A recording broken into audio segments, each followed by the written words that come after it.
The baby made it in there, they cry, bawl for help. The baby made it cry for help. But no one could help baby Tarique Roberts. Tragically, he perished inside his home on Sunday night. The 20-month-old toddler was left alone at home sleeping in his bed when the fire started inside his family's home on Santa Barbara Street. It would spread to other houses in the same yard, displacing 4 families. But inside the house where it started, a baby boy was locked inside. His mother, 20-year-old Shanika Roberts, locked him inside before she went to the shop. And so when the fire started, no one was able to save him. Neighbors say the baby screamed as the home went up in flames. It was tragic, and I really feel it for the little boy because I love the little boy. Anytime I will come from work, the little boy will like run to me because he thinks I'm his father, because he only know me as the man figure. The little boy was crying, and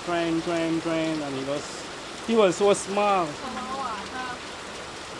I don't know what to say about it. You guys could have heard him We heard him, but we couldn't do anything because the whole house was already in flames.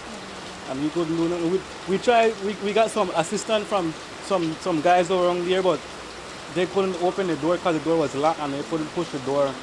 So the little boy just burned in the house. Baby Tarique's mother allegedly went to the shop to buy, and she was away for about 15 to 20 minutes. Neighbors say she was with her older son at the time. On the way back, she stopped 2 houses down the street, and shortly thereafter, she was alerted of the fire. But by the time she arrived at her home, there was nothing she could do to save her baby. The mother was so devastated. She couldn't take it. She was. Even I'm too shocked right now, and I still can't believe what happened. I never sleep last night. I stayed up whole night last night. They cried. Because then I love the little boy. I even watched the little boy born.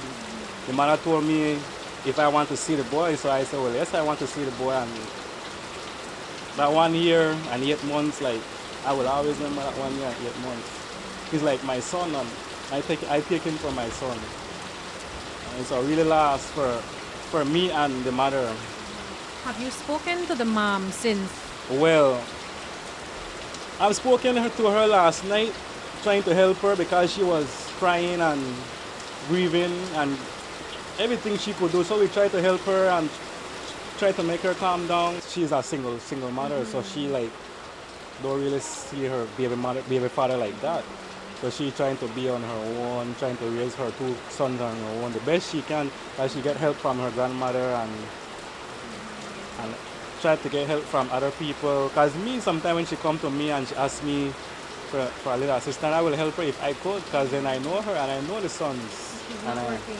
No, she's not working. Why do you think she left the little boy inside? Was it because he's sleeping, or is it something that she always does? She does, because then last night I saw her last night and I hailed her last night and I said, Shanika, where are you going? She said she going to the shop. So like when she gone to the shop, like because the boy was sleeping, you don't want to disturb someone when he's asleep. So she had the other son, the older son with her, going to the shop, and I hailed her and she come and she asked my mom something, I don't really know, but yeah, and then she went home and I told her that there was a fire and she ran across and that was it, everything was on fire. So she was at your house when the fire started? Not really at my house, she was at the neighbor? front of my house because I live like right a house, yeah. So she just, because when I said fire, she didn't really believe fire until she started to smoke. And she ran across and she said, my baby is in the house. And I said, serious? That was it, the baby has been died. She wanted to go inside and take him out. Yeah, but she couldn't because the whole house was in entire flames. When she heard the house was on fire, what did she do? She run across, and one time she run across at the same time the fire done the blaze up already. And then one time she gone in the house, the smoke. Yes, as it reached the door, yes. She ain't gone in the house though. And then one time she looked like one time the smoke get to she and she faint. The fire started here in this wooden bungalow where Roberts and her 2 young boys lived. Neighbors say the fire department was slow in responding, and by the time they did, the fire had completely burned through 4 wooden homes. The flames quickly spread from Roberts' house to her grandmother's, Thelma McCoy. She was awakened by her husband when he smelt the smoke.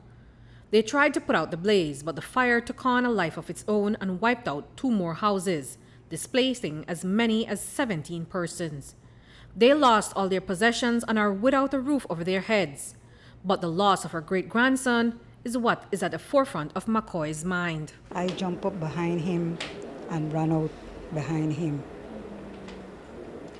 Then he went to the pipe, draw a bucket of water, run down with the water in the bucket down the stairs, and he fell with the bucket. But that's why he's limping, and he fell. But soon as he fell, he got right up back again quickly, pick up the bucket and rush towards where the fire was at. And he threw the water, but the fire just blazed. This fire, it was at your granddaughter's house? Yes, my granddaughter's house. And then it spread to your house? Yes, for a bit, the fire didn't spread to my house right away, because when I get downstairs, I stand in the yard and I was looking up to the blaze this way, because the blaze was going that way, pointing. But the fire engine came, and when the fire engine came, they didn't have water. Because when the fire engine came, if they had water, my house wouldn't have burned. You see? So my house got burned. No, none of the other families? No, just for the little baby who passed. No, that's your grandson. Talk to me about how tragic was that moment for you? Well, it hurts a lot, because just the evening, when it just began to get dark, he was in the yard all alone, riding his little bicycle. And I stood on my front and I looked at him. I said, but isn't he afraid of the dark? And he was there all alone riding his little bicycle. It's very sad, because whenever he would look up and he would see me, he would say, Nana, Nana, and he point towards the mango tree. That means you have to get a mango to give him. He was a very bright child. We will miss him a lot. Reporting for News 5, I'm Andrea Polanco.